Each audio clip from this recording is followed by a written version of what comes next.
Hello guys, this is your friend and we are back with a new fanfic. Seems I was right after all. Kitten, this little kid is the host of the Nine Tails. I can sense Nine Tails inside of the kit. Though barely alive the kid may be, he won't die. He'll definitely live, the Nibby said with intrigue. She is, well, a gigantic, 50-story wild cat that looks like a ephemeral being made entirely of blue flames with black markings, although she is in fact a solid being and not a ghost. What should I do? Should I take him? Is that wise? Or should I kill him? Konoha would be without a Jinchuriki for several years if I did, and even after the Kyuubi re-manifests, they would need a lot of good shinobi trying to subdue and capture it. Killing him would weaken them considerably. Yugito asked desperately, the 16-year-old Jonin not really sure what to do with this current predicament, and also hoping that she wouldn't have to kill this cute and innocent-looking boy in front of her. She had been sent on an S-class solo mission by Lord Raikage. Everyone had heard about Suna's failed invasion of Konoha by now, but more intriguingly, everyone had heard about their allies for the invasion, the new Otogakur no Sato, led by former Konoha legendary Sannin Orochimaru.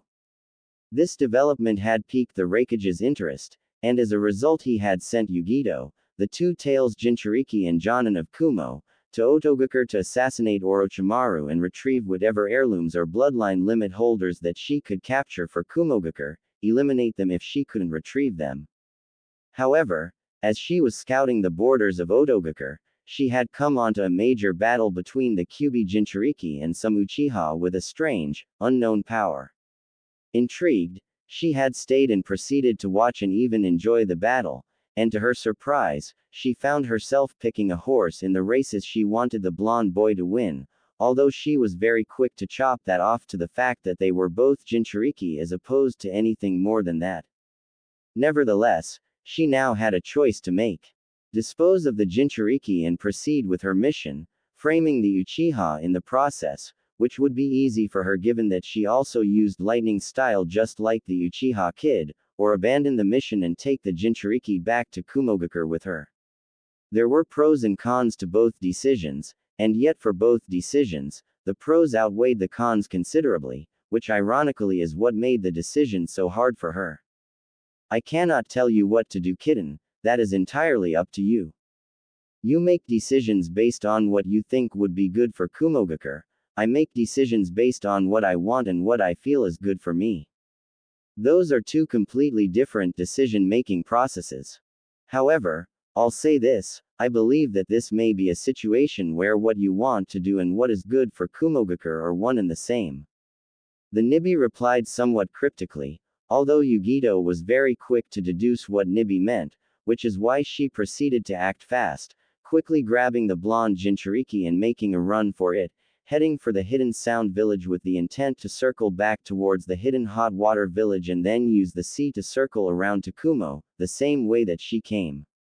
However, she made sure to erase her scent in her tracks to ensure that nobody realized that there had been anyone else at the scene apart from the blonde boy and the Uchiha, the intention of course, to make it look like either the blonde and the Uchiha crossed over to the Sound Nation together, or the Uchiha boy captured the blonde boy and dragged him over to the Sound Nation, which of course, was the more likely interpretation. 3 weeks later. Kumogakur no Sato. Oh hey, you muscle-bound asshole. Have you come to play with me again? Naruto asked sarcastically, all of his injuries from the previous day of torture a thing of the past now, as if it wasn't just hours ago since his last torture session, a session in which he had had all of his teeth beaten out of his mouth and his face looked like someone used him as a piñata. I was mistaken, you're much tougher than I anticipated. I have decided to end your torture and interrogation today, not because I have given up on breaking your will, but because I hate the look on Yugito's face every time I come back from torturing you. She hasn't been the same since the torture started. In fact, I have a feeling she wishes she had killed you instead and spared you all of this suffering. The Raikage said earnestly, causing Naruto's bravado and obnoxiousness to disappear completely as he too had seen how much this was hurting his captor. internally chastising himself for caring so much about the feelings of the woman who was responsible for his suffering, but at the same time unable to help but to be concerned about her. After all, despite what she had done, she was still not only the most beautiful woman he had ever seen, but was also the one that had shown him the most genuine love and care that he had ever received in his life over the last 3 weeks. He couldn't hate or be angry at her no matter how much he tried. She's in pain because of you, asshole. Naruto snapped venomously. If the Raikage was surprised at all by his genuine care for Yugito, doing well not to show it at all. Quote, quote. I know, the Raikage admitted after some time, subjecting Naruto to an intense stare before finally relenting. That's why this will be my last day torturing you. There will be no more of that, I promise. The Raikage said gravely, causing Naruto to swallow an audible gulp as he wondered if this meant what he thought it meant, that they were finally going to kill him. Don't worry, I don't intend to kill you. Despite what I said earlier, I do not think Yugito actually wants to see you dead.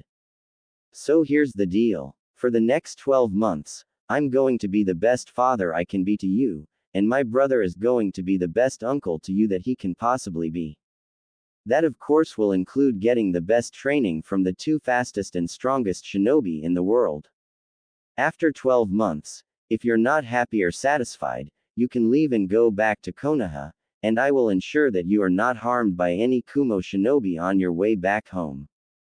This is the promise I make to you, and I swear to uphold my end of the bargain, on my life and those of the previous Kage, who are all my father, grandfather, and great-grandfather. The Raikage said, causing Naruto to open and close his mouth repeatedly, not knowing what to do or say as he just couldn't comprehend how the conversation turned to this, the Raikage internally smirking with satisfaction because despite what Naruto thought, he had actually given him far more information than he realized during their interrogation sessions, which is why the Raikage knew exactly what buttons to press. Quote, quote. Think about it. I'll give you another week to think it over. Meanwhile, I'll allow Yugito unrestricted access to you, meaning, unlimited visitation rights. Please have your decision in exactly 7 days. The Raikage said as he got up and left the chakra suppression cell that Naruto was locked in. Oh, and Gaki, I've allowed my elite guard and my foolish brother each 1 day of unrestricted visitation over the next 7 days, so expect more than 1 visitor. The Raikage said before slamming the cell shut and leaving the still dumbfounded Jinchuriki alone in his cell in order to stew over his offer, confident that he had played the best gambit that he could have possibly played, especially since he knew that the kid held promises with such high regard. If he could get the kid to promise to stay for 12 months and give them an earnest shot for 12 months, then he was sure that the kid would not break his promise, and that after 12 months, he would not want to leave Kumogakure. 3 years later. Kumogakure no Sato. It's been 3 years since you arrived, 2 years since the terms of your agreement with Lord Raikage expired. Yet here you are, still with us, like the filthy conniving little spy that you are. Karui said antagonistically, causing Naruto to release a heavy sigh as he couldn't believe that after all these years, and after all this time, she still didn't trust him at all. They were at the Lightning Dragon restaurant, they being Naruto's uncle, Killer Bee, and his former genin, now Jonin team, consisting of Karui, Omoi, and Samui. Naruto along with his team were also present, his team consisting of himself, Darui, C, and Kurama Yakumo, whom Naruto had rescued from her quite frankly lonely and miserable life in Konoha. Yugito and her team of Naruto's recruits was also present, the team consisting of Yugito herself, Guren, Yukimaru, and Bishiteki Renmara. Initially, Naruto had recruited the 4 aforementioned shinobi to be his teammates. Well, actually he had only intended for Yakumo, Renmara, and Yukimaru to be his teammates and for Guren to be a jonin in the village. However, Lord I had refused the proposition and declared that only Yakumo would be in his team and that Guren, Yukimaru, and Renmara would join Yugito's team as she was experienced enough to teach them the Kumogakure ways but also strong enough to protect them should Konoha or Otogakure come for them. He had thus declared that Naruto would be in a team with Darui, and Kurama Yakumo. Of course, Naruto knew the real reason that Lord Raikage refused to allow him to be in a team with those three, because it would be a team of outsiders. There would be not a single indigenous Kumogakure ninja in the squad, which would make defection easy as there would be no one taking the village's interests into account. Yugito in a way was assigned as both their anchor to the village and their would-be assassin should they decide to defect. Another reason for this arrangement was to separate him and Yugito, as Lord I believed that having two Jinchuriki in the same team was both redundant and too dangerous a preposition. So it was with that said that the current teams were formed, and it had actually worked out pretty well as they had all developed strong bonds as teammates, and it also helped that they were compatible in battle. As for Naruto, well, naturally, he had gone through some changes over the last couple of years.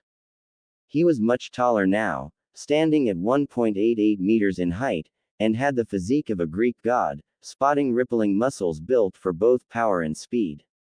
He was wearing dark gray ninja pants along with the standard red and white Kumo shin guards and arm guards. On his upper body he was wearing a dark gray sleeveless top that extends into his face as a face mask that covers the lower half of his face, and was also wearing the standard Kumogakure one-strap white flak jacket.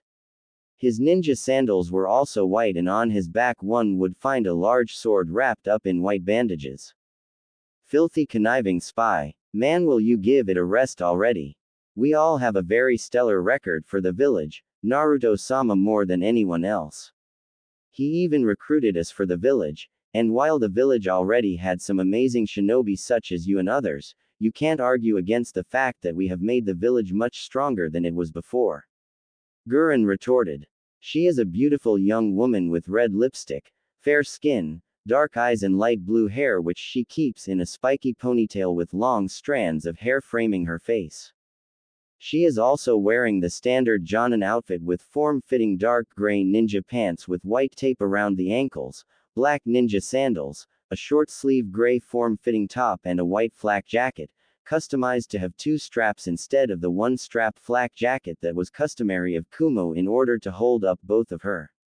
She has a weapons pouch on her left leg and does not appear to wield a sword or any other form of weapon. Yes, you have a very stellar record, that you intend to use in order to take over the village and make us subservient to Konoha. The redhead Kunoichi exclaimed indignantly. Well, I do want to become the next Raikage, so your suspicions are not totally unwarranted. But you should know better than to think I want to have anything to do with Konoha. Besides, Yukimaru, Gurren-chan, and Renmara have nothing to do with Konoha, and Yakumo-chan hates Konoha even more than I do. Naruto retorted. Again with that stupid shit. You will never be the Raikage, you dumb ass. Darui will be Raikage, heck I will become Raikage before you do. Karui said antagonistically. Doesn't mean I'm going to give up trying. Naruto said with a casual shrug of the shoulders. Besides, becoming Raikage is just a means to an end. My real goal is to become the most powerful and versatile ninja in the elemental nations, because that way, I can protect my village and my loved ones from any kind of threat. Becoming Raikage just makes it easier to become the protector of the village because it is a position that gives you power and influence beyond ninjutsu, genjutsu, and taijutsu. It allows you to protect the village in more than one way. Naruto retorted, Karui gritting her teeth in anger when she realized that she couldn't use not becoming Raikage as a way to torment the blonde Uzumaki. Whatever. I still don't trust you. Alright, Omoi, Karui stuttered. Actually, I think Naruto would make an excellent Raikage, not only because his heart is in the right place but also because he seems to have a deep understanding of Kumogakure's cultural and political makeup. He is a dreamer and a philosopher, and has the most charisma out of anyone I have ever met. Of course, you also need to meet a certain criteria in terms of ninja prowess. Typically in Kumogakure, the Raikage has always been the fastest and physically strongest ninja in the village, and of course, the Raikage has also been a master Raiden user. Naruto checks all of those boxes. In fact, he does more than check all of them, he even has 3 bloodline limits, 2 of which are lightning-based, and has a bloodline expansion too that he has mastered. They don't call him the god of storms for nothing. Omoi replied eloquently, detailing all the reasons why Naruto was a top candidate to become the next Raikage. You forgot to mention that he is a perfect Jinchuriki. Samui retorted. And a lightning-fast teleporter like his father, you know, the same father who had a flea on-site order placed on him and became the Yondaime Hokage. Gurren said confidently. A jutsu creator like his father, and a master of 1,000 techniques and fighting styles. Naruto-sama will be the next Raikage, and I pity anyone who would dare to challenge the might of Kumogakure during his reign. Yakumo said confidently, also wearing the standard kunoichi outfit of Kumogakure up except down at the bottom. She had on a pair of black form-fitting shorts along with a gray skirt at the top. She also had a weapons pouch on her left leg and was also wearing the standard black and red Kumogakure shin and arm guards. She also typically carried a sword that was strapped to her back but was currently placed on the side next to her as she was seated for a meal. Another difference was that her white flak jacket was custom made, not having a strap and covering both her and her torso like a corset. I can't imagine how much endless training it took to master not just lighting and wind release, but to also master earth and water release, the magnetic release, storm release, and swift release bloodline limits, and the electromagnetic bloodline expansion. That's a lot of work and a lot of muscle memory to develop. Renmara said in awe. He is a 15-year-old young man with chin-length purple hair which is parted in the middle. He also has red-colored eyes that glow whenever he uses his dujutsu. He is wearing the standard Kumogakure Jonin outfit complete with the red and white shin and arm guards and the one-strap white flak jacket with a short-sleeve gray top under the flak jacket. Fitting across his back are 2 dual swords known as the Lightning Kiba. You forgot to mention sealing and barrier ninjutsu. Yukimaru replied. But no genjutsu talent whatsoever. HN. A kage who can't even cast an A-rank genjutsu is no kage at all. Karui retorted. And what the fuck, Omoi? Since when do you, the most paranoid in the world, have such a calm and measured attitude towards trusting outsiders? Karui exclaimed as she began trying to strangle Omoi, only for Samui to grab her and put her in a headlock before she could do any real damage. Cut it out, idiot, and stop referring to our fellow Kumogakure ninja as outsiders. Besides, didn't Naruto help you and Omoi develop your individual prized jutsu? What kind of spy helps their enemies get stronger? Your paranoia makes absolutely no sense whatsoever. Samui chastised her friend and teammate. Let go of me, you big bimbo.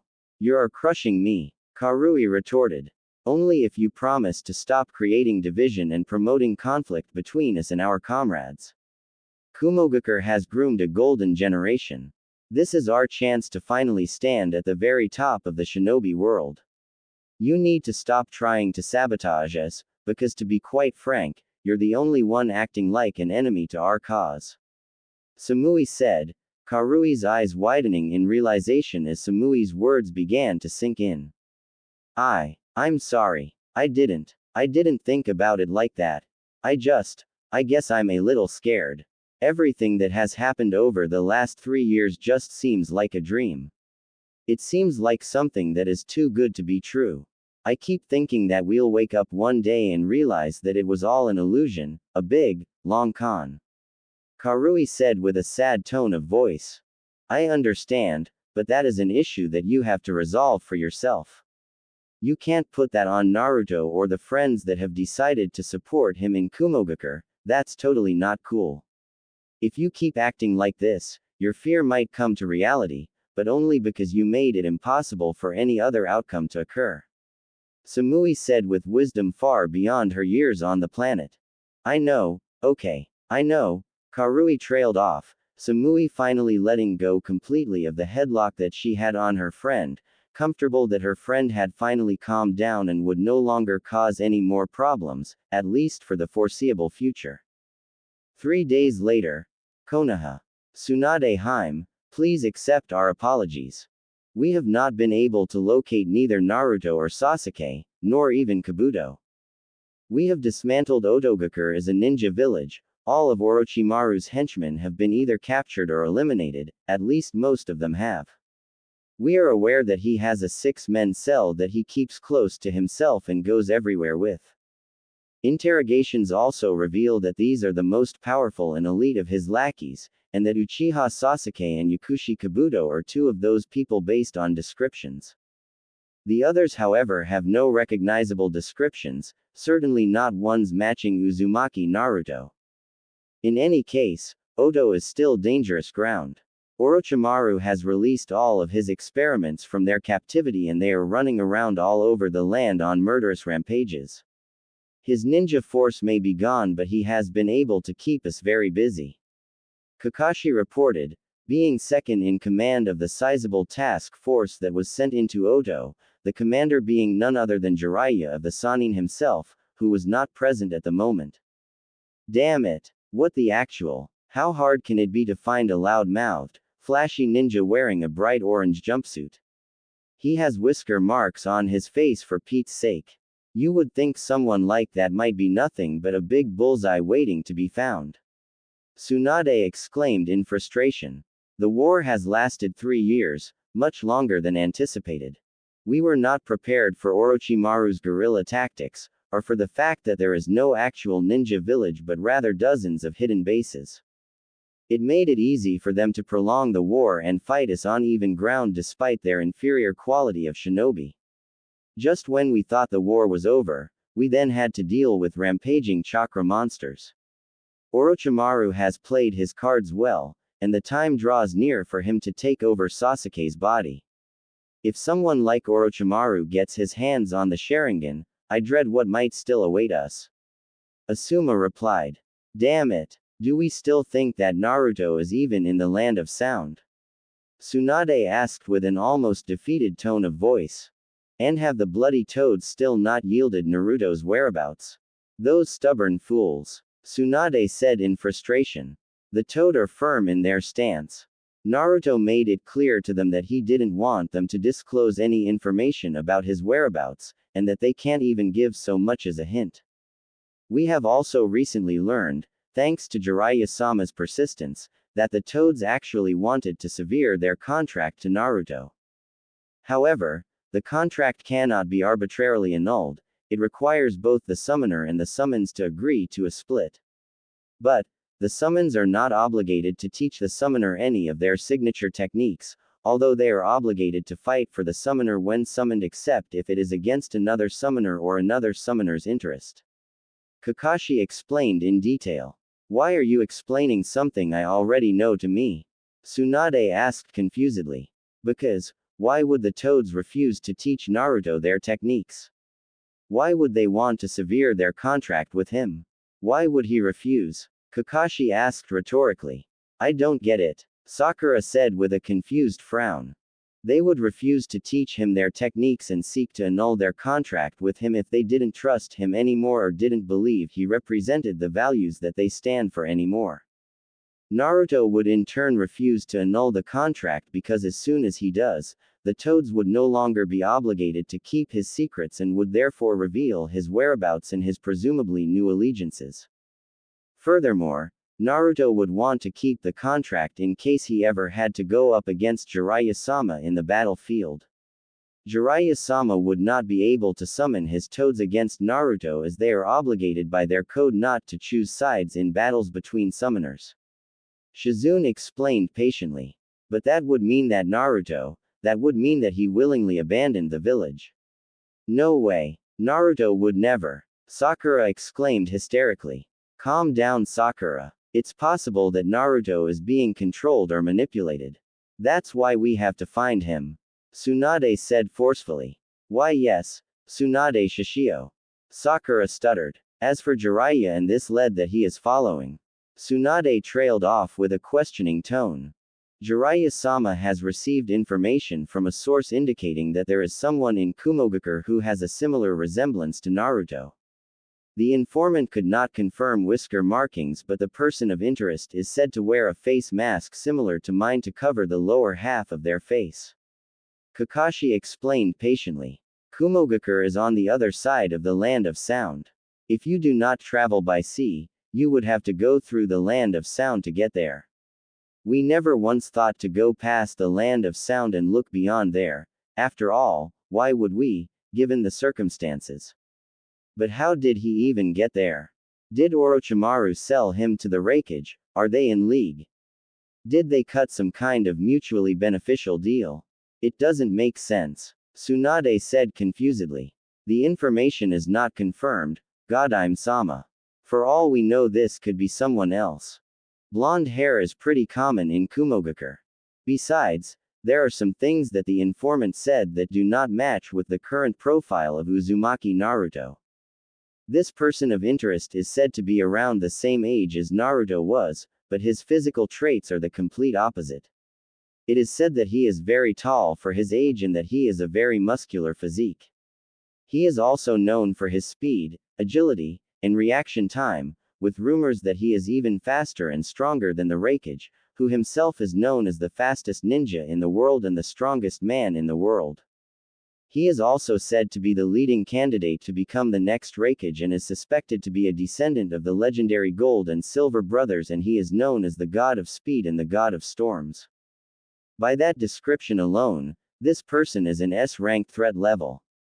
He cannot possibly be the notoriously incompetent dead last Dobi that disappeared 3 years ago. Sai said, Tsunade narrowing her eyes dangerously at the new members of Team 7. Namely, Sai, Aburame Torun, and Yamanaka Fu, Sakura having taken a step back from the team in order to get the much-needed therapy and training that she had required after losing both of her teammates, Tsunade having been forced to form a makeshift Team 7 for the war on the Sound, and Danzo having forced her hand on the matter, with her not having any leverage to resist after having lost both Konoha's only Jinchuriki and the last Uchiha. Besides, sending Sakura into a war zone at the time, right after losing both her teammates and with her very non-existent skill set at the time, would have been almost the same as tying her up, and taking a kunai and torturing her to death. She also, as much as she wasn't proud of it, had thought that Kakashi would be able to cope better in the war if he had teammates that he didn't necessarily care about whether they died or not. It would allow him to focus strictly on the mission and thus, perform better than he otherwise would have. Naruto was a child who was clearly underdeveloped for his age. Despite that, he did very well for himself, mastering the 4th prized jutsu and learning how to summon the boss toad Gamabunta. With proper care and training, and a proper diet, who knows what could have become of him. Tsunade said, though honestly trying to convince herself more than anyone else, as she knew that the chances of Naruto advancing that much in just 3 years were nigh impossible. But she had to hold on to some hope, otherwise she would not be able to carry on doing her job for the next hour, much less another day. We'll just have to wait and see what Lord Jiraiya comes back with. Torun said, closing the chapter before the volatile Gordame got angry, as he knew that Sai was utter trash when it comes to reading a person's mood. Very well. Get some rest for the next 2 days. On the morning of the 3rd you return to the field. Otogakure must be crushed to the point that they can never function as a ninja village ever again, and Orochimaru must be found and assassinated. Whatever his involvement is in this whole thing, I will never forgive him for it. Tsunade said angrily, everyone saluting the Hokage before quickly departing from the office. Quote, do you really think it could be him, Tsunade Shishio? Sakura asked hopefully. I don't know. I have to agree with Sai that Naruto being essentially the strongest ninja in Kumo seems very unlikely. His parents were not short by any means, but they were not exactly tall either, and he was extremely short when he left. It does seem unlikely that this person is Naruto. But nevertheless, we lose nothing from investigating. If there is someone that dangerous out there, then we need to know as much as we can about them. The face mask is a bit suspicious though. If Naruto had defected and wanted that to be a secret, it would make sense for him to find a solution for his whisker marks, and it's just like him to resort to something as simple as a face mask. Tsunade explained. Let's hope that Jiraiya-sama is able to bring him back then. if it is really him. Sakura said with a combination of hope and anger in her eyes, hope to finally get her teammate back, but also anger at the possibility that Naruto willingly abandoned her and broke his promise to her. Meanwhile, Mount Uryako, Kumogakure. You've been spying on me the whole day, so I thought I would take the liberty to give you a proper greeting. So why don't you stop hiding and reveal yourself, Jiraiya-sensei? Naruto said seemingly to no one, as it appeared as if he was speaking to the open space of the mountain range known as Mount Uryako.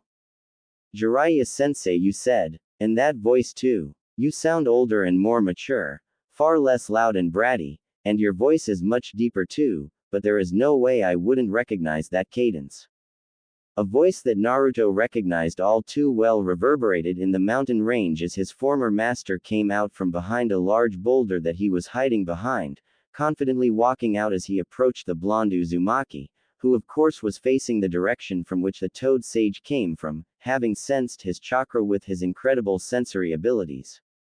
My, what have they been feeding you here in Kumogakure? You're almost as tall as me. Never in a million years would I have believed it if I didn't see it for myself. Jiraiya said in disbelief. Just a normal healthy diet. Nothing out of the ordinary. Naruto replied simply. So you say. Quite confident of you to lure me out here on the outskirts of the village, with no backup to protect you, not that anyone would be able to stop me from dragging your ass back to Konoha. Jiraiya said gravely. So high and mighty, for someone who took 3 years to find me despite me not even attempting to hide my location for 2 of those 3 years. If this is the best Konoha's finest spy master is capable of, then I fear for the village hidden in the leaves. Naruto retorted, Jiraiya narrowing his eyes at the blonde Uzumaki, clearly taking offense to having anyone question his spy master abilities. A whole war has been fought over you. Countless people have died trying to find you. Jiraiya said angrily, starting to get irritated by Naruto's cavalier attitude about his defection. You mean a whole war has been fought over the Kyuubi Jinchuriki, don't you? Naruto retorted, much to Jiraiya's utter shock. You really think that's the reason Tsunade started a war with Otogakure? Jiraiya asked angrily. No, but it's the reason she gained any support to start a war over me. Konoha wants its military weapon back. Naruto retorted. You ungrateful imbecile. Do you have any idea how many people your defection has affected? That poor girl Hinata has been suffering from depression since you defected. She even attempted suicide, twice. Sakura has not fared better either. She probably would have ended up the same if not for Tsunade Hime and Shizune's support, or the therapy sessions that Tsunade Hime mandated for her. Tsunade has stopped drinking and gambling because she didn't want anything distracting her from finding you and making sure the village that you love and want to protect as Hokage is still intact when you return. And you're out here acting like a selfish, entitled brat. You make me sick. Jiraiya said with fury and disgust. Quite the hypocrite, aren't you, acting all high and mighty while being a complete deadbeat godfather. Where were you during my 12 years of suffering? Where were you during the assassination attempts? When the teachers at the academy were sabotaging my development? Where were you when the shops were selling me defective equipment at unreasonably exorbitant prices? Where were you when I was kicked out of the orphanage as soon as I could walk on my own 2 feet and had to live on my own, teaching myself to wash properly, brush my teeth, wash my own clothes, do homework with no one to help me solve the problems? Where were you through all of that? And now you want to act all high and mighty because I found people who actually took the time and effort to be there for me every step of the way. You make me sick. Naruto said with disgust. Sarutobi-sensei and I had an agreement. He would raise you while I managed my spy network for the village, and then I would take you on as an apprentice when you became a genin. Jiraiya said defensively. In other words, you wanted him to do the hard part, which he didn't bother to do, and then swoop in like a hero and take all the credit. You didn't even bother to check in and see if he actually kept his end of the bargain, did you? Naruto asked incredulously. He said you were doing well. Jiraiya said angrily. He said, The so-called greatest spy master in the universe could not be bothered to verify his information about someone as allegedly precious as his godchild. Don't make me laugh, Naruto said incredulously. What about Tsunade Hime? She's like a grandma to you. She sees you as her grandson. Think about how heartbroken she would be if she heard that you willingly abandoned her in the village. Jiraiya said, trying to appeal to Naruto's emotional attachments. She's just as guilty as you. You think I don't know anything, don't you? You think I don't know that Uzumaki Kushina and Namikaze Minato were my parents? That means that I'm literally Tsunade's last living relative and she still abandoned me, just like you. Not to mention that she herself abandoned the village for well over a decade. I don't recall her running and hiding from the Hunter Nin Anbu division. Yet I can already foresee the hypocrisy of her sending ninja after me to forcefully retrieve me when she hears of this, or even making demands to Raikage-sama that I be returned to Konoha. Naruto retorted. It's not like she would have a choice even if she wanted to let you go, which of course she doesn't. You're putting not only Konoha into a tight spot but you're putting Kumo in a very bad spot too. Both villages will lose thousands of shinobi when war breaks out, and it will all be because of you. Jiraiya said gravely. He. You think I'm still the young impressionable kid I was 3 years ago. You can't manipulate me with mere words, or with any other method for that matter. Besides, Lord Raikage already broke the news to the entire village when I completed my 20th solo S-ranked mission. He told the entire village everything about me, and I do mean everything. Everyone was given voting ballots, even kids from 6 years old and above. Do you know how many people voted that I stay in the village despite the likelihood of war against Konoha? Naruto asked rhetorically. Everyone. There was a 100% vote. Everyone, child and adult, voted that they would rather go to war than lose me to Konoha or any other village. And, if you ever knew who I was, then you know how seriously I take that kind of loyalty and devotion. Naruto replied with a deathly tone. It's not loyalty, you imbecile. It's power hunger. As you said yourself, you're the heir of the Yellow Flash and the Red-Blooded Habanero, and you're also the Kyuubi Jinchuriki. Jiraiya retorted. Are you going to sit there and pretend that that is not the reason Konoha will go to war for me? At least Kumogakure loves and appreciates all of that and more about me, unlike Konoha, who would rather see me be an incompetent, naive, and weak idiot for fear of what I may become. Kumogakure, in contrast, relished the opportunity to see what I could become and gave me the support I needed to become my best self. Understand this, Jiraiya-sensei, I will never return to Konoha, not willingly, and not by force either. Naruto said uncompromisingly. If you didn't want to be returned by force, then you should have never met with me alone on the outskirts of your sanctuary. You really expect me to just let you go and return to the village with nothing? You're coming back home with me even if I have to drag you by the scruff of the neck. Jiraiya said with a grave tone of voice. Hey, I see I'm being underestimated here. I'm next in line to become the next Raikage. You really think a mere Sannin is enough to take me down? Naruto asked incredulously. A mere Sannin, you say? Ho ho ho. A mere brat with less than 4 years of experience is underestimating me. I see now that all Kumogakure has done is sheltered you from the cruelty and reality of the world. Kid, you're still 100 years too young to defeat.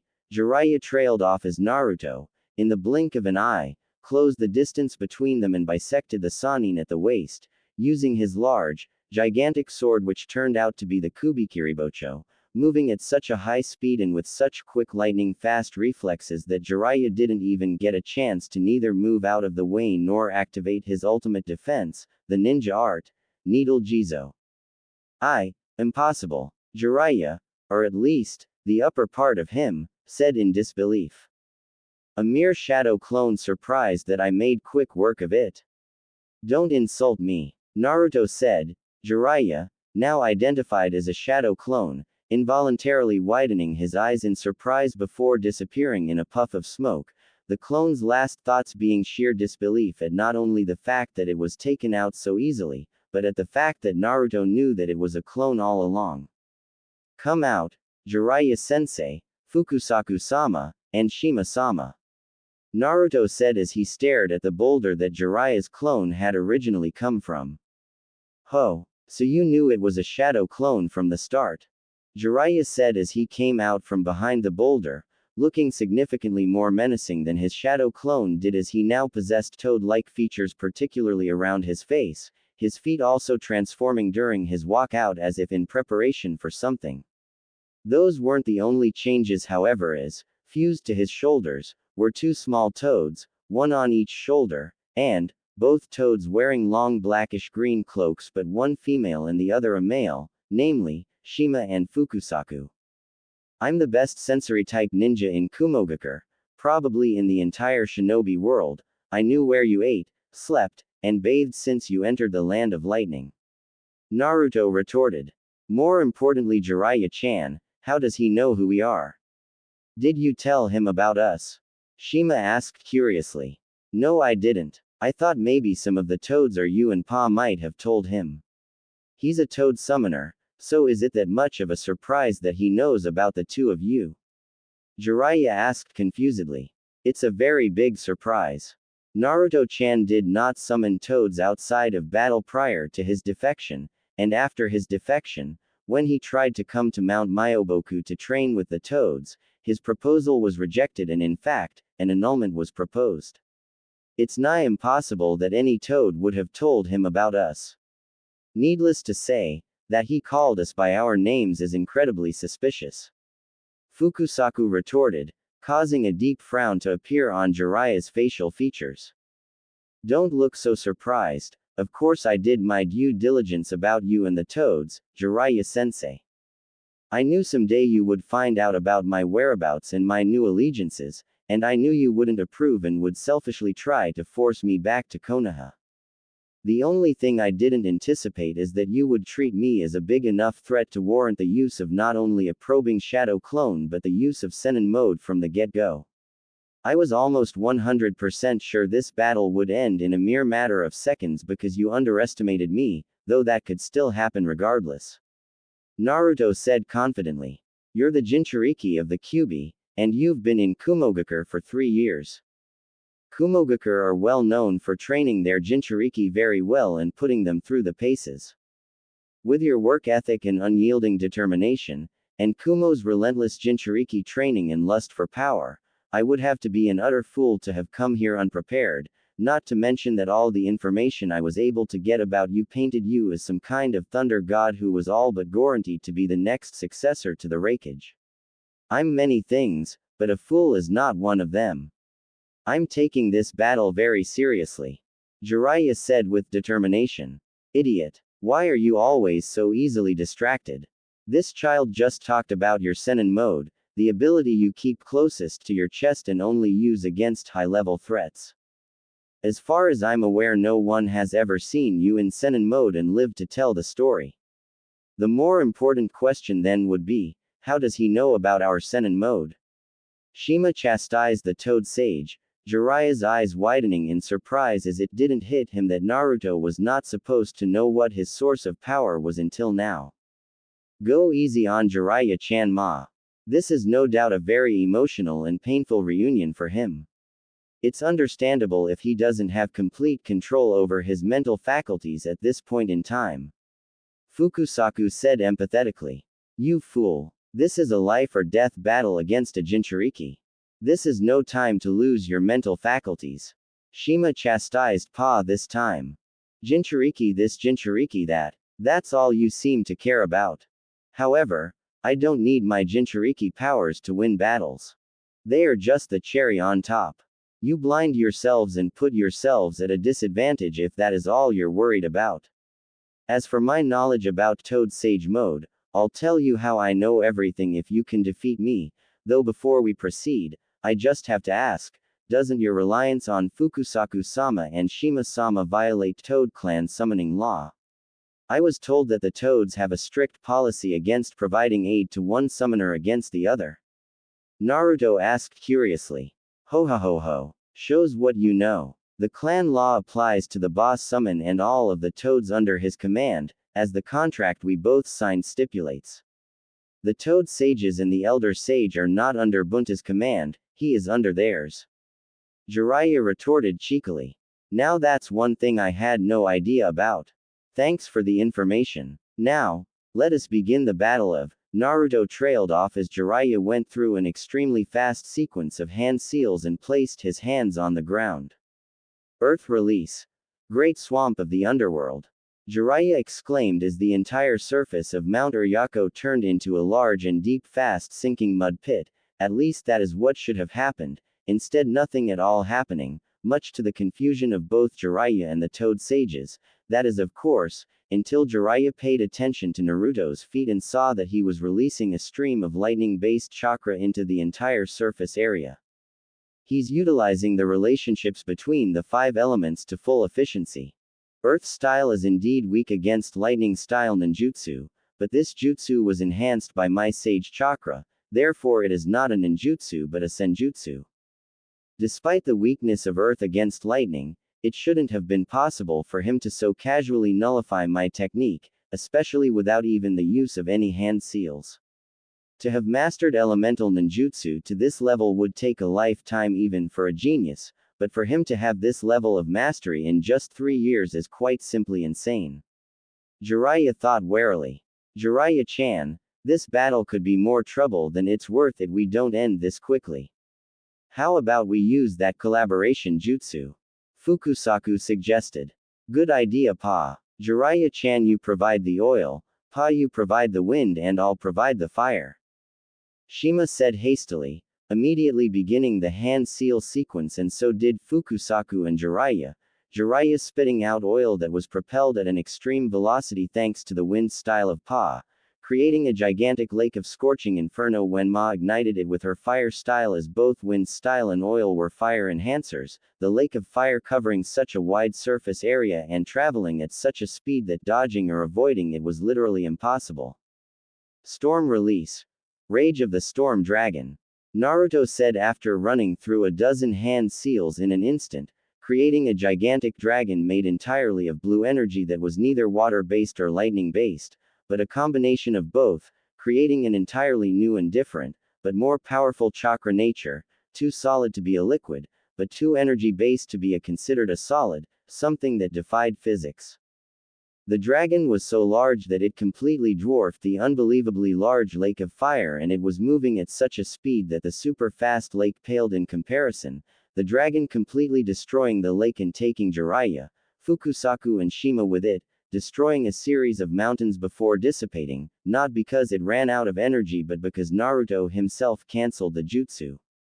At the end of it all, Jiraiya had been blown so far away that Naruto had to use a series of shunshuns to close the distance again, arriving to see a completely worn-out Jiraiya, clothes torn asunder and lacerations all over his body, Ma and Pa not doing too well either. I can't believe it. Me, defeated with just one jutsu. No one has ever stopped the sage art. Gomon, but he not only obliterated it, but he also obliterated the combination barrier Ma, Pa and I tried to set up in the frog stomach that I summoned for defense. Just what the hell is he? I haven't been this badly hurt in just over 16 years, since my last spar with the Minato. Jiraiya thought warily. You finally look like your age. You look like you would fall over and die if I blew at you hard enough, though given my wind style affinity, I guess that's not a very good example. Naruto said sarcastically. He has wind style nature too. Storm release is said to be a combination of water and lightning release. So that's 3 nature transformations, plus a 4th one in storm release. All this at just the age of 16. If he is allowed to grow any further, Konoha will be in serious trouble, especially because he still has his Jinchuriki powers to fall back on. Jiraiya thought with trepidation. Jiraiya-chan, that storm release dragon, it has the ability to absorb chakra. That's why it completely dissipated our attack and instantly dissolved our combination defense barriers. That's also probably why all 3 of us feel so depleted after just one attack. Fukusaku said analytically. not allowing Jiraiya to respond to Naruto's taunts but choosing rather to let him focus on the vital information that he just provided. That's just ridiculous. As if it wasn't a powerful enough attack on its own. Shima said incredulously. We tried ninjutsu and barrier arts and it didn't work, which means that we have to go with taijutsu. Ma, focus on healing and Pa, focus on replenishing my chakra reserves. We'll use Frog Kata to win this one. Jiraiya said optimistically. On it. But Jiraiya-chan, are you sure about this? We can assume that he has been trained by the Raikage and his brother. My information might be outdated, but I am quite certain that those two are arguably the best taijutsu users in the world, and they were fast enough to somewhat keep up with the fourth. Fukusaku inquired, skeptical about Jiraiya's plan while at the same time wondering why Naruto was content to just watch them and see what they are up to instead of finishing them off. That look in his eyes. He's analyzing every little detail about us, almost as if studying us. Does he think he can replicate our sage arts by just looking and analyzing, or is it just morbid curiosity? Pa thought warily, though ultimately deciding not to look a gift horse in the mouth and focus on possibly winning this battle, though if it was up to him, he would have ordered a retreat the minute that Storm Dragon disappeared. Jiraiya-chan is probably thinking that it is better to confirm his speed and taijutsu prowess rather than to speculate on it. Remember, Jiraiya-chan is a master of espionage. Information is the single greatest asset for someone like him. He probably wants to return to the village with as much information as possible about Naruto-chan's abilities. Ma replied. Quote, quote. It seems like you're quite pathetic at gathering sage chakra and even worse at controlling it. I thought you might have needed the toad sages in order to prolong its use, which of course I thought was a genius strategy. However, after watching this little interaction and analyzing the synchronization of chakra, it seems quite obvious that you literally need them to even maintain the form without getting overwhelmed by the sage chakra. You have no chance of defeating me. You might as well retreat before I change my mind and decide to kill you. Naruto said with an ice-cold tone of voice. The biggest mistake you made was allowing me to recover instead of finishing me off. I cannot count the number of times an enemy has fallen simply because they were too arrogant for their own good. Jiraiya said, the wounds on his body completely healing thanks to Ma's medical ninjutsu and his reserves refilling to the maximum once again thanks to Pa's sage chakra infusion. Arrogance, you say? I guess I can't fault you for thinking that. However, what you call arrogance I call benevolence. I didn't lure you out here in order to kill you, I did it in order to warn you. This battle is meant to serve as a warning to you and the rest of Konoha to stay away from Kumogakure and to stay away from me. If you go to war with Kumogakure, you will be annihilated. Consider this a last piece of mercy and advice from an old friend. After today, there will be no more mercy. All those who come after me or pose a threat to Kumogakure will be destroyed. All those who attempt to invade or spy on Kumogakure will also be destroyed. Consider yourself warned. Naruto said gravely. Counting your chickens before they hatch are we. You have not won this battle yet. Jiraiya exclaimed as, with a great burst of speed, he appeared right above Naruto. Sage art. Great big ball Rasengan. Jiraiya exclaimed, a ginormous Rasengan forming on his right hand.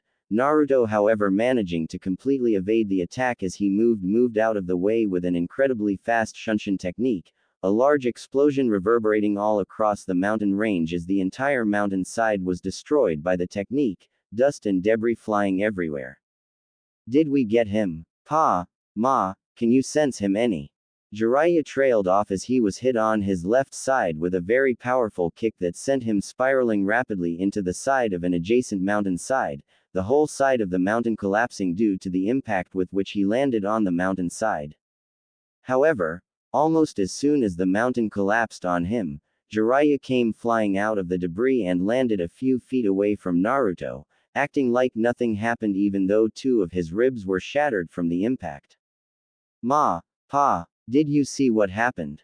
I'm in sage mode and moving at the absolute peak of my senjutsu enhanced abilities, yet he was able to evade my fastest attack and hit me with an attack from my blind spot. If that was all, it would still be crazy. However, what makes matters worse is that my senses, reactions, and durability are also enhanced to the maximum in Sage mode, yet he was able to damage this durable body with a mere kick and move fast enough to bypass my senses and reactions. This doesn't make sense to me. Can any one of you give me an answer? Jiraiya asked. The only thing I can say with regards to his speed is that I sensed wind chakra in his shunshin.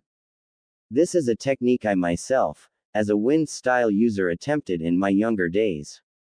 However, infusing elemental nature transfusion into a shunshin is nigh impossible. Up until now, the only people known to have managed such a feat are the Raikage of Kumogakure. But, since he is allegedly the Raikage's apprentice, it's possible that Naruto-chan was given the secrets to shunshin elemental infusion. Fukusaku replied. Great analysis, Fukusaku-sama, and true. I am Lord Raikage's prized student after all. And yes, that was wind-enhanced shunshin. The technique is known as wind release, flash step technique. It's a technique that requires me to simultaneously use wind style in two different ways, namely, to enhance my shunshin speed by infusing wind to it while simultaneously removing wind resistance in the space all around me, allowing for greater ease of movement and flexibility, and it is also one of my many speed enhancement techniques. In fact, it is the weakest of my speed enhancement techniques, though it is highly efficient. Naruto explained in detail. How does that explain your monstrous physical strength? Your explanation does not make any account for physical strength enhancement. Jiraiya asked curiously.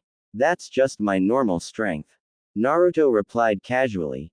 Jiraiya and the Toad Sages involuntarily widening their eyes as they couldn't believe what they were hearing.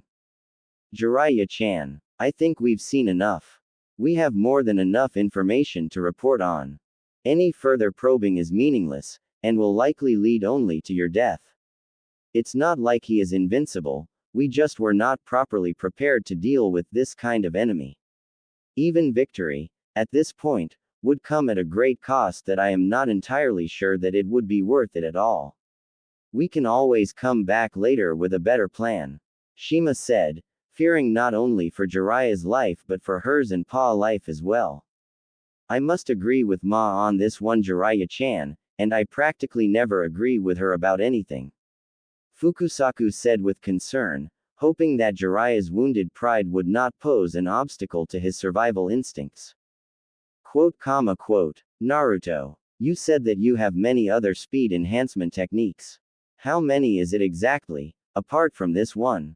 Jiraiya asked curiously. Many. They don't call me the god of 1,000 techniques for nothing. Naruto retorted. More than 5? Jiraiya asked warily. Yes. Naruto deadpanned, the Toad Sage in disbelief as he was unable to detect any lies from Naruto. What about teleportation? Jiraiya asked curiously. You mean like my dad? Let's just say I have more techniques than he did in that regard. Naruto deadpanned, Jiraiya and the Toad Sages unable to hide the shock and fear on their facial features. Jiraiya-sensei. This has been an interesting encounter, but I'm afraid I am no longer amused or intrigued. You're incredible, really, but you came here with no information about me while I had all the information about you. So in a way it was an unfair advantage on my part. However, irrespective of that, you would be dead even if I didn't know you and had no intel on you, because then I wouldn't have held back. I understand that this will wound your pride, but you never stood a chance here today. You're only alive because I need you to take this information back to Konoha. Understand that this is the first and last time that I will show mercy. Please make sure that this is made clear. I've chosen my people, and my people are the people of Kumo. I will kill anyone who poses a threat to them. I won't hold back, and I won't play games. Naruto said matter-of-factly. Quote, Jiraiya-chan, I know it's frustrating, but this is a great opportunity to prepare. You can allow this misfortune to break you, or you can see it as an opportunity to improve and come back stronger. Fukusaku said with concern, not wanting Jiraiya to test Naruto's patience any further. I'll be back, count on it. Jiraiya said darkly. Weren't you listening? The whole point of this exercise was to create awareness to you and Konoha that in Kumogakure is not a good idea. Naruto said incredulously. Jiraiya, however, not bothering with a response, turned and walked away, his pride wounded but his will not crushed as he refused to give up on himself, no matter how humiliated he felt right now. Wait, before you go. I have an offer for you and the Toads. The deal is simple. I give you permission to use the Toads in battle against both me and any allies of mine. Naruto declared, causing Jiraiya to stop in his tracks as his interest was piqued. After all, Toad summoning was an intrinsic and significant part of his fighting style, and being unable to summon any was a monumental disadvantage to him. And what's the catch? Jiraiya asked warily. It's simple. In exchange, neither you nor I, nor the Toads, can add anyone else to the contract until one of us dies, after which the Toads may still not add anyone else without my consent, unless of course the Toads become summoner-less because I also died before choosing a successor. It's a pretty fair deal, is it not? Naruto asked rhetorically. This child is very intelligent, and dangerous. He's betting on Jiraiya-chan dying long before he does due to their age and power differences in order to have full control over the Toad summoning contract, and to ensure that happens, he wants to ensure that neither Jiraiya-chan nor us are able to checkmate him by allowing another enemy Toad summoner to join the contract. If Jiraiya-chan should indeed pass before he does, Naruto-chan and his chosen apprentices will be the Toad summoners, and we the Toads will have no choice but to switch our allegiances to Kumogakure. This is a very bad situation. He clearly has no intention of giving up on the Toad summoning contract. Shima thought warily. I cannot make that decision arbitrarily. Ma, Pa, what do you have to say about this offer? Jiraiya asked humbly. There doesn't seem to be any other choice. If you don't accept, then you'll have to go to war with a limited arsenal and without being able to summon any of the boss Toads and their subordinates. Besides, if things stay the way they are, the scenario we're dreading is even more likely to occur. Let us maximize our chances of winning by accepting this generous yet diabolical offer. Fukusaku said, Shima sharing his sentiments as she voiced her own agreement to the plan. Very well, you have yourself a deal.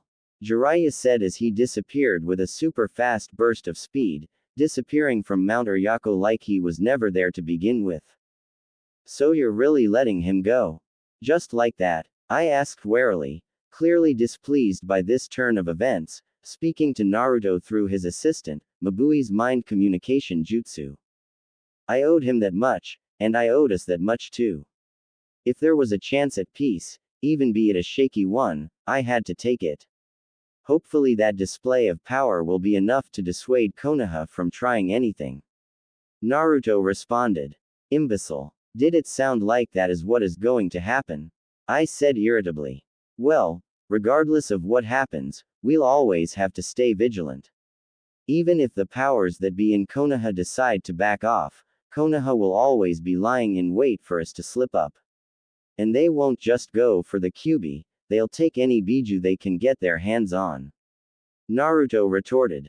In that case, they might just go after Takigakure no Sato. They have the 7 tails, arguably the third strongest Biju. They are also weak enough for Konoha to overwhelm them and take their Jinchuriki. I retorted. Interesting. I never even considered that as a possibility. But it's none of our business, is it?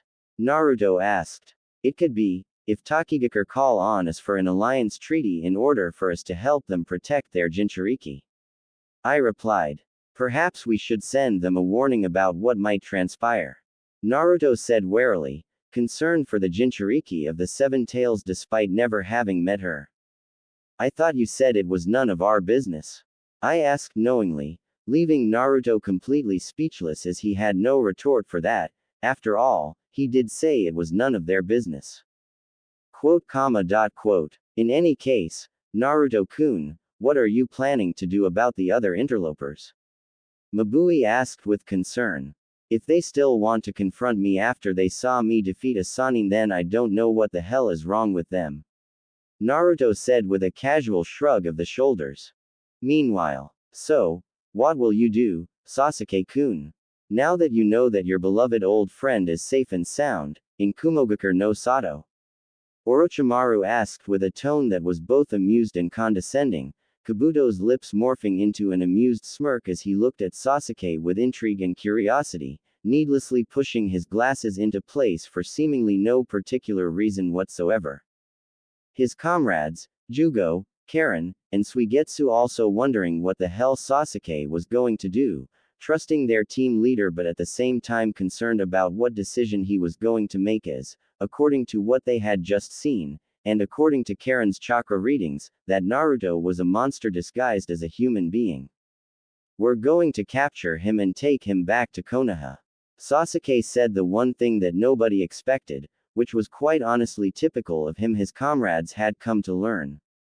What? You idiot. Did you fall on your head or something? Neglecting for a second that you want us to capture a ridiculous chakra monster like that damn Naruto, why the hell would we do it for Konoha? Karen exclaimed incredulously.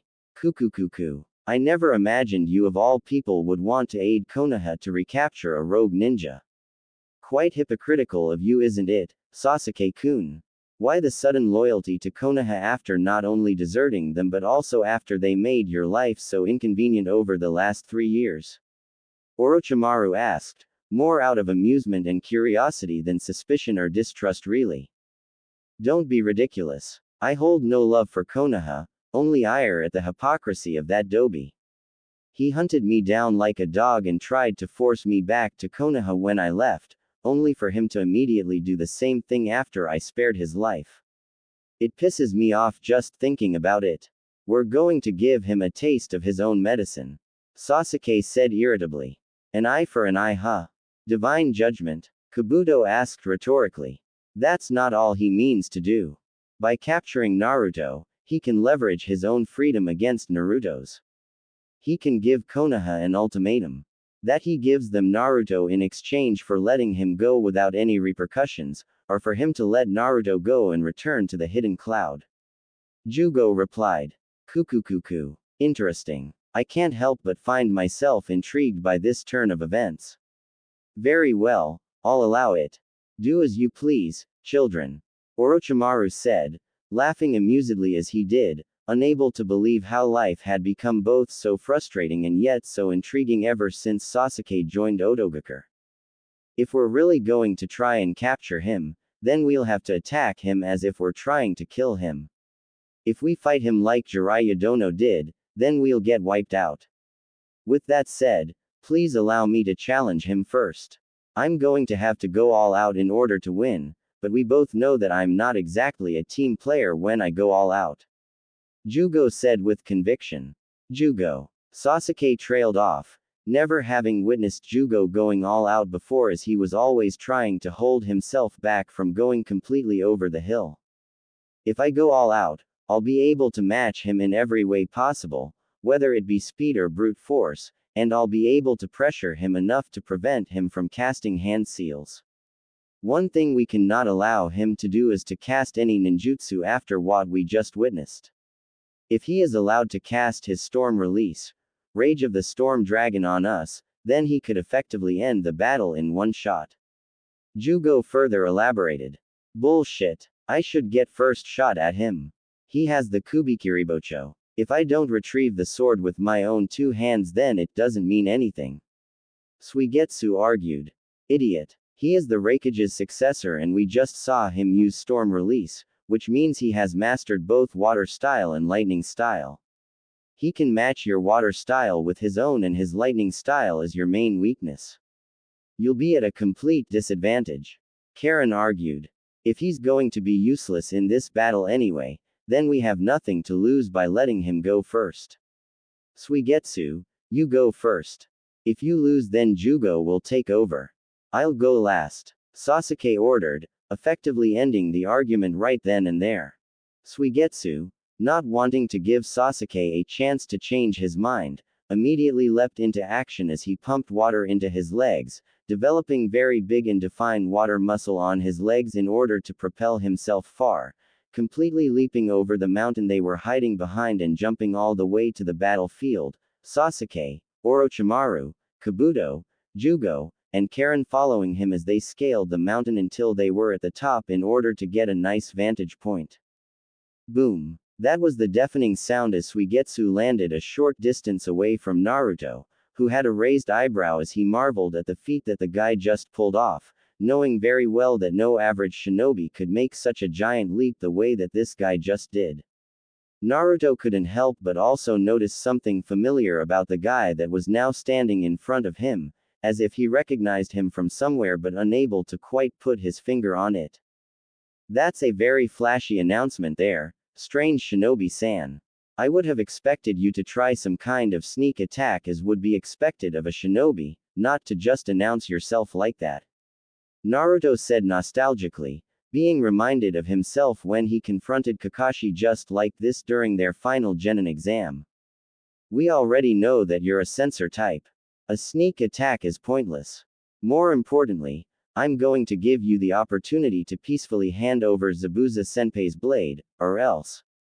The interloper trailed off with a dangerous tone of voice. Zabuza-senpai, you said. I see now. I thought I recognized you from somewhere. You're related to Hazuka Mangetsu, aren't you?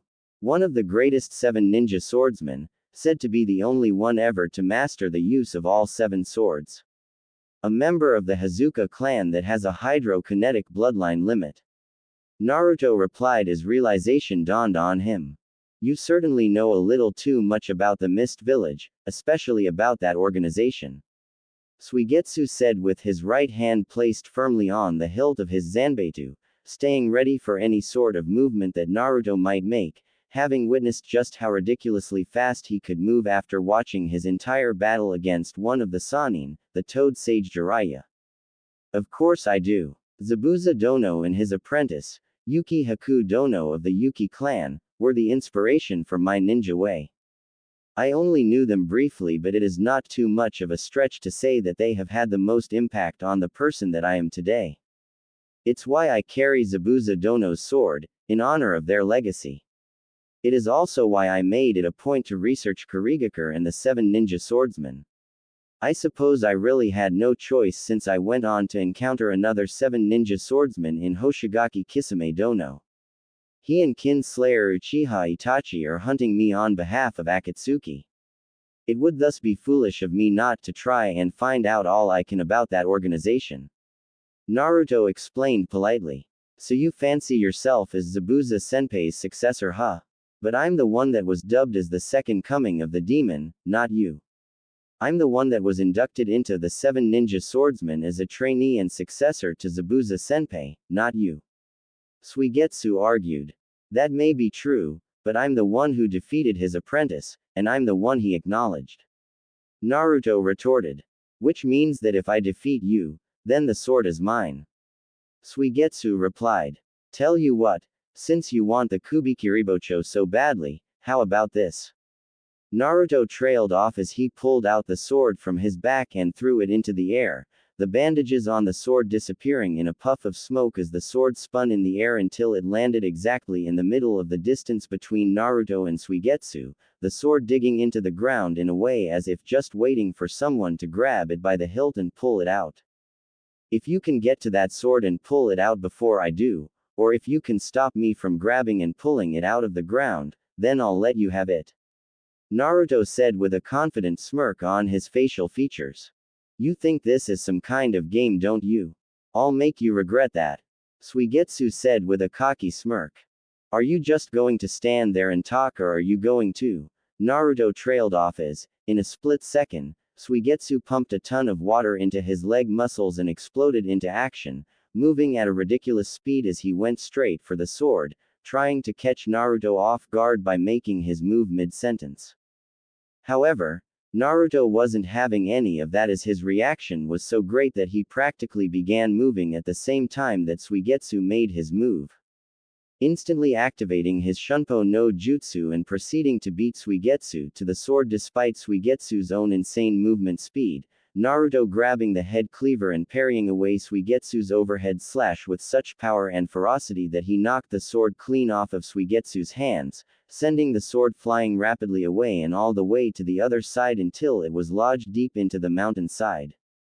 Suigetsu, with his arms smacked upwards, and his utter shock from the sheer power and brute force of Naruto, was left completely open for an attack, Naruto not wasting any time at all as he proceeded to horizontally bisect the mist native at the waist, only for his sword to pass right through the mist native and proceed to get stuck inside the said mist native, Suigetsu having turned himself into water and proceeded to solidify himself like a water prison in order to get the Kubikiribocho stuck inside of him.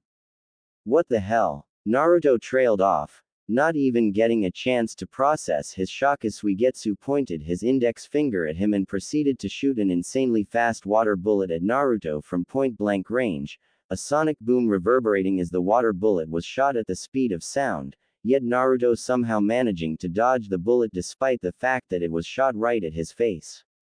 Not wasting any time at all and realizing just how dangerous his opponent was, Naruto proceeded to stream a rather large voltage of lightning chakra into the head cleaver, electrocuting Suigetsu so bad that he almost literally became putti in his hands. Seeing how Suigetsu was completely out of it from the electrical shock, Naruto proceeded to sweep Suigetsu's legs, causing him to fall on his back, still with the Kubikiribocho inside of him, Naruto funneling more lightning chakra into the Kubikiribocho in order to keep Suigetsu from regaining completely his bearings. This guy. He was able to instantly figure out the exact amount of lightning required to keep me completely immobilized without killing me or rendering me unconscious. Just what the hell is he? Suigetsu thought in both pain and awe. That was both amazing and underwhelming at the same time. By that I mean that your level of talent is amazing, but your actual performance is, for a lack of a better term, trash. Naruto deadpanned, causing an angry frown to appear on Suigetsu's facial features. Let me explain. Naruto said with his right hand up in a stop gesture, effectively stopping Suigetsu before he could launch himself into an outburst of anger and embarrassment. Your chakra capacity is quite frankly amazing, easily cage level. You also have an amazing bloodline limit. But your chakra is also untamed and unrefined, which means you either received little to no training whatsoever, or you neglected your training and decided to try and wing it with only raw talent alone. Naruto said, Suigetsu widening his eyes in surprise at the fact that Naruto was able to figure all of that out from their brief exchange. Take for example your body augmentation technique. From what it seems, you are using your hydrokinesis bloodline limit to pump water into your muscles, creating what is known as water muscle in order to improve your power and speed. However, your use of it is amateurish at best. Someone with that ability is supposed to study martial arts and human anatomy extensively in order to maximize their talent, but clearly you have done neither. Naruto replied. How do you know that? Suigetsu asked with a deep frown on his face. Because you think that pumping everything into your legs in order to increase your foot speed is a good idea, or pumping everything into your arms to improve the power of your swing is a good thing. Naruto deadpanned. What the hell? That's stupid as hell. Why wouldn't I pump water into my arms to improve the power of my sword slash? Suigetsu asked incredulously. Do you think that the arms are the only body parts involved in swinging a sword? What about your shoulder and back muscles? What about your lower back and your hips? What about your thighs and your calves? Do you not take on a different leg stance depending on the type of slash you execute? Do you not rotate your hips to increase the power of your swing? Does the power of your shoulders and the elasticity of your back muscles not play a role in the swing of your sword? Does the same not apply to running and evading attacks? Do you only use the legs to make those movements? Naruto asked rhetorically, Suigetsu's eyes widening even further as realization dawned on him, wondering why up until this moment, no one had pointed out to him something that, in hindsight, seemed so obvious now that he thought about it. Rather than pumping as much water muscle as you can on a singular body part, You would be much faster and much stronger if you evenly distributed the water muscle all across your body. Develop efficient body augmentation as opposed to whatever it is that you've been doing so far.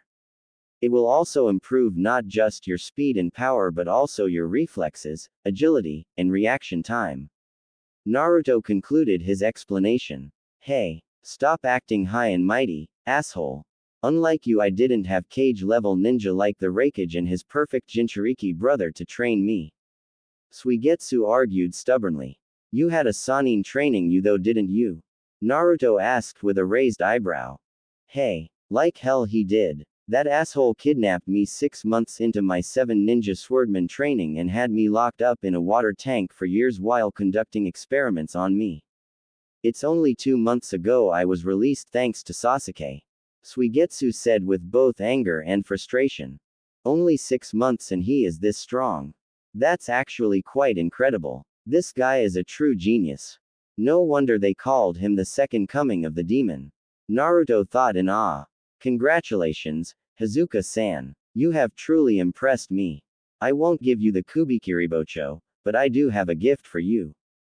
Naruto said as he pulled out a scroll from his ninja pouch with the kanji for sword on it. Naruto unsealing the sword to reveal a very large, Kubikiribocho-sized sword that had a blade that was black and silver. The black, vertical half of the sword possessing a silver-gray dragon motif and the silver half of the blade possessing a red dragon motif on it. This is a sword of my own design. It's known as the Hell Razor.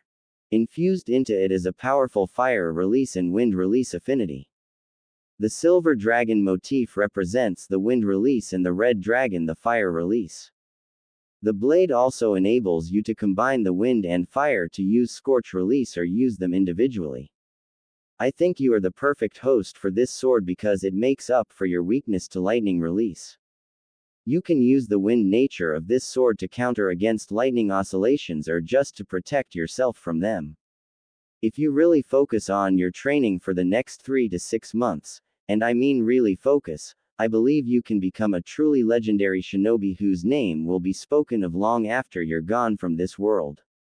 Use this gift wisely, and bring honor to this sword. Naruto said as he stuck the sword on the ground next to Suigetsu, pulling his sword out of Suigetsu's torso and helping him up on his feet. Why are you doing this? I'm your enemy, Suigetsu asked incredulously. Because you've been dubbed the second coming of someone I deeply admire. I believe helping you become the best you will bring honor to that great man's name. Besides, I see a lot of myself in you. I know very well what it's like to have your talent and potential stunted and held back by the powers that be. Naruto said with a genuine smile, leaving Suigetsu speechless as he didn't know just what the hell to do with this guy, having never met anyone like him before, not even Sasuke. Quote. Damn it. Fine. I'll take the sword, Suigetsu said in frustration, like hell he was going to reject such a wonderful gift. But this changes nothing. I'll recuse myself from this battle, but I hope you know that the next time we meet all bets are off. Suigetsu said with a cocky smirk. Looking forward to it, Naruto said with a confident smirk of his own. Boom. That was yet again a loud sound as this time another one of Sasuke's teammates landed hard on the ground, a very tall and muscular guy, much taller than even Naruto, looking down at both Naruto and Suigetsu with a serious and no-nonsense look on his facial features. This guy, he's no joke. I can't believe how big he is. Before I came to Kumo, I never thought I would ever see any shinobi bigger than Jiraiya-sensei. Then I met Uncle B and Old Man Raikage and I couldn't believe that they made Jiraiya-sensei look small. But this guy, he looks like he is even taller than Old Man Raikage. Naruto thought in disbelief. Not to mention his insane chakra levels. There's something familiar about his chakra, though I can't put my finger on it. Naruto thought as he carefully analyzed the new foe. Suigetsu, did you suddenly forget about our mission? Or have you betrayed Sasuke for this guy? You seem awfully friendly with him, for someone who is supposed to capture him. Jugo asked with a calm but dead serious tone, not one that would tolerate any betrayal when it comes to Uchiha Sasuke, someone whom he considered to be a memento of Kimimaro, his best friend and brother in everything but blood. Don't be an idiot, Jugo. I only agreed to any of this because I wanted the Kubikiribocho. Now that I have something even more useful to me than the Kubikiribocho, there's no more reason for me to fight Naruto, that's all. Suigetsu retorted, completely on guard as he knew that, at literally any moment, Jugo could completely lose it and attack him and everyone else that catches his sight. I see. Well, I'd suggest you get out of my way. I haven't completely given in to my urges since I was 10 years old. Even I do not know what is about to happen. Jugo said as he removed the cloth that he used as a cloak from his upper body and threw it away, Suigetsu not wasting any time as he hightailed out of there, not wanting to be anywhere near a fully insane Jugo unless he absolutely had no choice but to be. And who might you be, big guy? Naruto asked curiously, warily observing the imposing figure that was his next opponent. They're coming at me one by one. Why? It must be obvious by now that I'm not an easy opponent to defeat. Are they trying to wear me down? No, they should know better. I'm a Jinchuriki, they should know at least that much. Even if they didn't, they have a chakra sensor in their ranks. Their sensor type would know that trying to burn me out of chakra is a fool's errand. Are they trying to collect data for Sasuke? Why does he even want to capture me? Naruto thought with both confusion and incredulity. My name is Jugo. Just Jugo. I don't have anything against you, Uzumaki Naruto, but Sasuke has ordered that you be captured and returned to Konoha as punishment for your hypocrisy, and I intend to deliver. Jugo said as curse markings began to appear all over his body, the color of his eyes changing as his sclera turned completely black and his skin began to turn grayish-brown. That's the curse seal. No, this is different.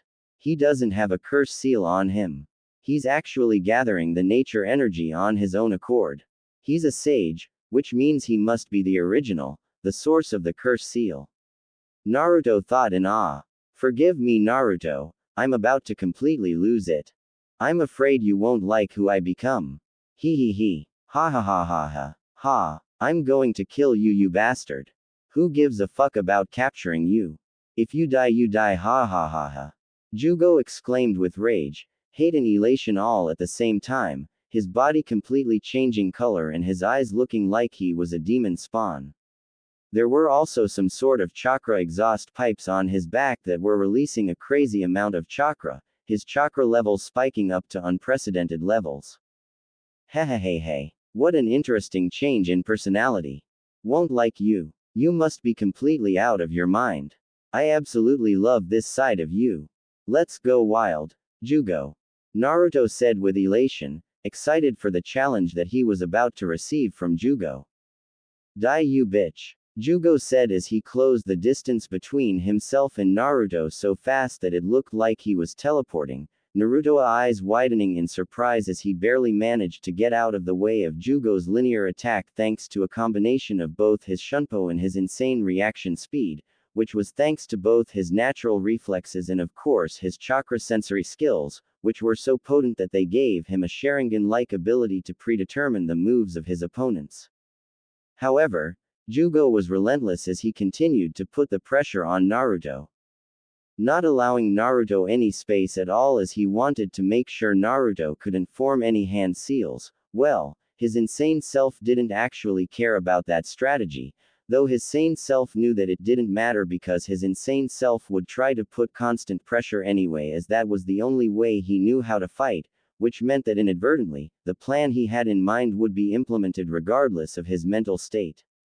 I see why he chose to surrender himself to insanity. The sheer power and speed of this form is enough to instantly kill most shinobi, and those with enough prowess to survive won't be able to form hand seals and will be eventually overwhelmed. The power and speed this sage mode provides is worth going insane for if you have no comrades to worry about. He's kind of like me when I used to rely on the Kyuubi's power without being able to control it. Naruto thought as he and Jugo traded kicks and punches at lightning-fast speeds all across the Mount Uryako Canal, the shockwaves made by the connection of their kicks and punches enough to tear through boulders, hills, and mountain sides, the two of them completely redesigning the landscape as they went toe-to-toe in the most brutal a dance one could only dream to be a part of. This is impossible. They're not human. I've never seen anything like this before. Actually, I can't even see what's going on. But the chakra that they're releasing is far beyond anything any human should be capable of. They're not human, they're monsters, demons. Karen thought fearfully, wondering just what the hell she would do if either of Naruto or Jugo turned their attention on her. It looks like they're evenly matched though. Jugo's natural speed and power, combined with his jet boost thrusters, is enabling him to match Naruto at full speed. The way things are going, it looks like it will be a battle of endurance. Suigetsu said analytically. They're not evenly matched. Naruto has far more taijutsu skill than Jugo. Jugo has great instincts and adapts quickly. No, not quickly, but instantly. However, Naruto himself has always had insane instincts. He has both the skill and the instincts, while Jugo only relies on his instincts. Furthermore, even if the injuries healed instantly, Jugo has suffered from 14 clean bone breaks and 13 dislocated joints in the very short time they have been fighting. Naruto clearly has the advantage. Sasuke said tensely, unable to believe just how far the Dobi had come since they last fought, especially seeing as the Dobi had not used a single shadow clone nor had he used any of the Kyuubi's chakra, completely relying on his own powers and abilities instead of hiding behind clones and using the Kyuubi as a crutch. Kukuku. It does not really matter though, does it, Sasuke-kun? Jugo has an infinite source of chakra. He could fight like this for 3 days and 3 nights if he had to. Orochimaru said amusedly. So can Naruto. His chakra is like an ocean. It has no beginning and no end, at least it feels that way. Karen said warily, not excited at all about standing around here for 3 days. What's impressive is that Naruto could break Jugo's bones at all or dislocate any of his body parts when he is in this state. Punching or kicking Jugo in this form is the equivalent of kicking a 6-meter thick wall of stainless steel. To call this person right here in front of us Uzumaki Naruto seems like a very bad joke. The boy I met 3 years ago was a talentless clown. He could never have been capable of something like this. Kabuto said in disbelief. Well, I suppose we should be glad that Naruto-kun has grown so much. If he hadn't, we would be the ones burdened with stopping Jugo's rampage. Kukuku. Orochimaru laughed with a tone that was both full of trepidation and amusement at the same time. Liger bomb. Everyone heard before they could fully process what Orochimaru had just said, Naruto having caught Jugo in a submission move before quickly going for the finishing blow, lifting the mammoth of a monster over his head before smashing him head first into the ground. The impact was so powerful that it created a literal earthquake, completely rearranging the entire landscape to the point that the surrounding mountains, including the one on which Sasuke and his comrades were standing, began crumbling, slabs of earth shifting off the mountains and falling down, forcing the group to migrate to a lower, more secure area. That was crazy. He changed the whole landscape. Was he still holding back when he fought me? There's no way even Jugo could have survived that. Suigetsu thought in both awe and fear, wondering if there was even any limit to Uzumaki Naruto's ninja prowess. He's alive. I don't know how, but he's alive, Karen said, both excitement and concern in her tone, concern for Jugo's health and excitement for the fact that he was alive. Naruto might have undergone a complete transformation, but he's no murderer. It's not in his nature to kill needlessly. He knew Jugo would survive due to both his insane durability and his instant regeneration when he is in this form, so he went for the head in order to knock him out. Instant healing or not, you can't fight if you're unconscious. Sasuke retorted. I knew this child would be a problem the second I saw him use the fourth jutsu to earn an unlikely victory over Kabuto 3 years ago. But even I never imagined it would be anything like this. How terrifying. If he is this powerful after just 3 years of adequate training and mentoring, how much more powerful will he become in the next 3 years? No, even just 1 year from now. Orochimaru said warily. It will be hard for him to develop his skills any more behind a Konoha prison. Sasuke retorted. What? Baka. Don't tell me you're actually thinking about fighting that monster. Don't be an idiot. You'll die for nothing. Karen exclaimed angrily. Don't compare me to the likes of you. I only recruited you for the purpose of distracting Hoshigaki Kisame while I deal with Itachi. It's not like I had high expectations of you to begin with. Sasuke said as he disappeared via a shunshin. Sasuke, Karen said dreamily, unable to believe that she had even dared to doubt her Sasuke-kun. Sasuke is many things, but he is not stupid. If he's going in after seeing all of that, then he either has a solid game plan or he has a jutsu that can even the playing field, or both. Karen thought with conviction. Back on the battlefield. Sasuke. It's been a while. I know you and I have history, but I'm still surprised that you would come all this way just to get your ass kicked by me. You must love having me put my foot up your ass, huh? Naruto said tauntingly, carrying Jugo's unconscious body on his left shoulder. What's even more surprising is that you're already suffering from dementia in your teenage years. Just who was it that had their foot up whose ass at the Valley of the End? Sasuke asked rhetorically. Yes, my one and only official loss as a ninja. I assure you, however, that will never happen again. Naruto retorted. I'm not the same Sasuke you knew 3 years ago. Not only have I become infinity more powerful, but I am far more ruthless. If you don't surrender now and allow yourself to be captured, I will remove all of your limbs before I drag you back to Konoha. Sasuke said with a grave undertone. He. Big words, for someone who is as unprepared as you are. You have your Sharingan active, which is good, but you should know better than to think that anything under Curse Seal Level 2 would give you any shred of hope for defeating me. Naruto said confidently. I don't need you to tell me how to defeat you. Sasuke retorted. Very well then, Naruto said as he threw, very hard. Jugo's unconscious body at Sasuke attempting to catch his friend only to get pummeled hard by the force with which the body was thrown. Both he and Jugo sent flying away as Sasuke struggled to try and stop their momentum, his feet digging a long trench into the ground until eventually he had no choice but to move out of the way and allow Jugo's body to pass him, the body eventually hitting the mountain on the far side with a loud explosion, dust and debris flying in every direction as a result. 4 of my ribs are shattered from the impact alone. Just how ridiculously strong is he? Did Jugo really have to deal with this while they were fighting?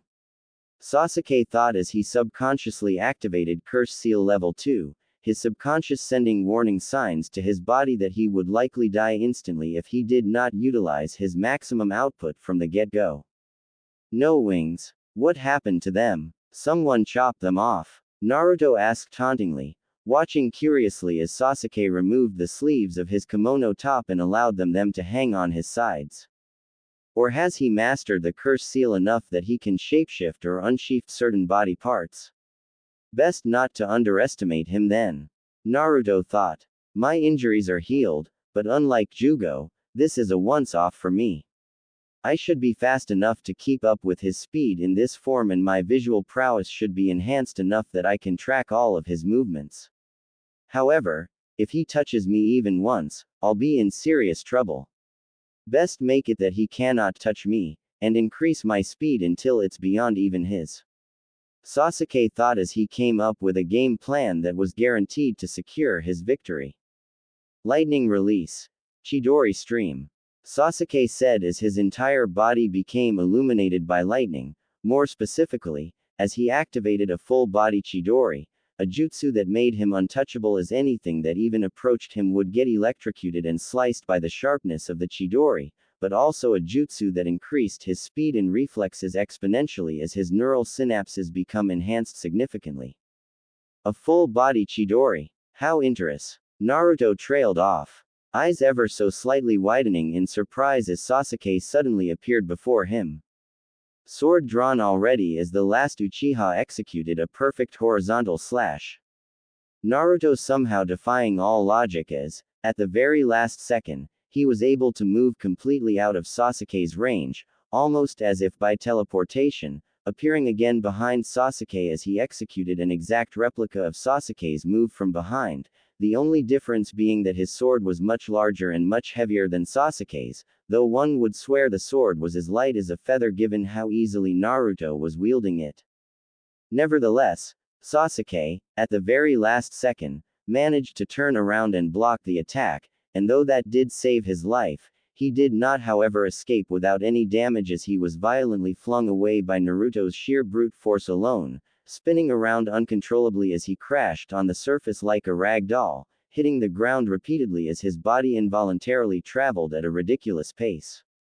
However, in a great stroke of genius, Sasuke manifested his claw-like wings and flew himself upwards, thereby avoiding any further damage from the surface and from Naruto too, who had just appeared behind him in order to land the finishing blow. "By the skin of your teeth," Naruto said as he looked up in the air, a confident smirk on his facial features, a look that infuriated Sasuke to no end, not liking at all the feeling of being looked down upon by the Dobi, even though technically the Dobi was looking up at him. So he really can body shift to some extent. He truly is a genius amongst geniuses. Naruto thought in awe of his former best friend. That was not your wind-enhanced Shunshin. That was something else. Your wind-style Shunshin is fast, but it's not fast enough to circumvent the enhancement of both level 2 Curse Seal and Chidori Negashi. What did you do? Sasuke asked, though he sure as hell knew how to make it sound more like a demand than a request for information. Why don't you come down and play with me some more? I'd rather show you than tell you. Naruto said tauntingly. Sasuke. He's using both lightning and wind style simultaneously to augment his speed and reflexes. It's some kind of bloodline limit. Karen exclaimed, using chakra to enhance her vocal cords so that her words would reach all the way to Sasuke. He. You have a really good sensory type there, Sasuke. Not all sensory types can sense chakra with that kind of pinpoint accuracy. And yes, congratulations old friend, you were able to push me in enough of a corner to have to use my swift release bloodline limit in order to survive your attack. That means that you're really, and I mean really fast. Naruto said with a thumbs up. So he managed to bypass my Chidori Nagashi enhanced blade by streaming wind style chakra into his sword, and matched my curse level 2 and Chidori Nagashi enhanced speed with his bloodline limit. I didn't want to believe that the Dobi was the Yondaime Hokage's son, but it's undeniable now. He must have inherited this speed-enhancing bloodline limit from the 4th Hokage. Sasuke thought with both realization and anger, refusing to believe that Naruto possibly had a better lineage than even he did. You think you can match the power of the Uchiha just because you have some low-born bloodline limit? You're not a genius of ninjutsu. I'll show you what it means to. Sasuke trailed off as Naruto levitated himself into the sky, flying up until he was face to face with Sasuke, who was too surprised to even react to what he was seeing, eyes wide in complete shock and surprise. If you're not going to come down and play some more with me, I can always come up and play with you up here. Just so you know, I can fly just as fast as I can run, maybe even faster. Naruto trailed off darkly. Quote. What's wrong? Fox caught your tongue? Naruto asked tauntingly. Quote. Listen, Sasuke. You'll have noticed I went out of my way to spare the lives of your comrades. It's a good team, talent-wise, but you haven't trained them at all. It's a complete waste. The 4 of you could be powerhouses, but you've focused only on yourself and your development and have neglected theirs. You need to do better by your comrades, and they need to do better by you. Naruto trailed off, taking a small pause before continuing where he left off. I know you. You may not agree with that statement, but I do really know you. I know that you recruited them to deal with Itachi's teammates in Akatsuki while you personally handle Itachi, and I know that you have no intention of allowing Orochimaru to take your body. As far as Itachi is concerned, I think with your Cursed Seal level 2 and Chidori Nagashi, you can outspeed him and evade his super fast ninjutsu, the Amaterasu. You don't appear to have the Mangekyou Sharingan, but you do have a mature Sharingan and you have Chidori Nagashi, which alters and speeds up your neural synapses. It should be difficult, maybe even impossible for Itachi to trap you in his Tsukiyomi with those two abilities, not to mention your Curse Seal level 2, which amps up all of your abilities, including your Sharingan. Naruto explained patiently. Why are you telling me this? Sasuke asked with a frown on his facial features. I'm acknowledging your growth and your preparations. It doesn't mean you're guaranteed victory. After all, Itachi, from what I have learned from Lord Raikage, was known to be a close associate best of Shunshin Shishui of the Uchiha clan. His Shunshin was so fast that many people actually believed he was teleporting. For all we know, Itachi might be at that level of speed and reflexes too. Also, we don't know what other abilities he has developed over the years. But having said that, you're moving in the right direction. Being overmatched against me doesn't mean you have less of a chance of defeating Itachi. Styles make fights. There is no ABC logic in combat. Naruto retorted, causing a snarl to appear on Sasuke's facial features. I don't need your pity. Sasuke said as, in the blink of an eye, he shot a long spear out of his right hand made entirely of lightning chakra, a spear so vivid and smooth that it almost looked like a real spear, the spear extending so far that it pierced, in an instant, straight into Naruto's chest. At least that is what was supposed to happen. Sasuke, however, surprised when the chakra spear did not even break Naruto's skin. Impossible. My Chidori sharp spear is the ultimate assassination technique. It can pierce through anything. Sasuke thought in surprise. A Chidori extended into a long sword, or is it a spear? Naruto asked curiously. No comment. You're wondering why you couldn't penetrate my skin, huh? Tell me, how much do you know about the late Third Raikage? Naruto asked curiously, Sasuke not responding as he continued to grit his teeth in both anger and confusion, wondering why nothing he tried seemed to work on Naruto. Nothing. Well, no surprise there. We grew up under Konoha propaganda, where we were made to believe that the only legendary shinobi come from the Leaf Village. Naruto retorted. In any case, he was known as the strongest shield and the sharpest sword. He had a jutsu not unlike the Chidori but more powerful with more penetrative force than the Chidori. It was called the Lightning Release, Hell Stab. His other trait was his iron skin. This was a testament not to a jutsu but to his toughness. Nothing could damage him and nothing could penetrate his skin. As a result, up until he died he was undefeated. Naruto explained. If he was undefeated, how did he die? Sasuke asked incredulously. Kumo was betrayed by Iwa in the Third Shinobi War. The Third Raikage, to save his comrades, fought 10,000 shinobi on his own. He killed every last one of them before he died from chakra exhaustion after 3 days of battle. Naruto explained patiently. You're saying that you have the same impregnable skin and durable body of the Third Raikage? Sasuke asked incredulously. The doubt in your tone implies that you don't believe a word of what I just said.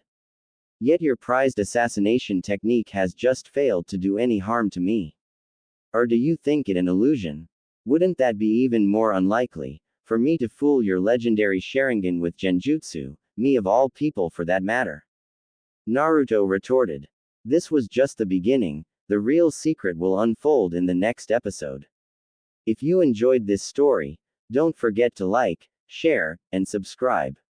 And hit the bell icon so you'll be the first to see what happens next. See you again in the next journey of Uzumaki Empire 2.0.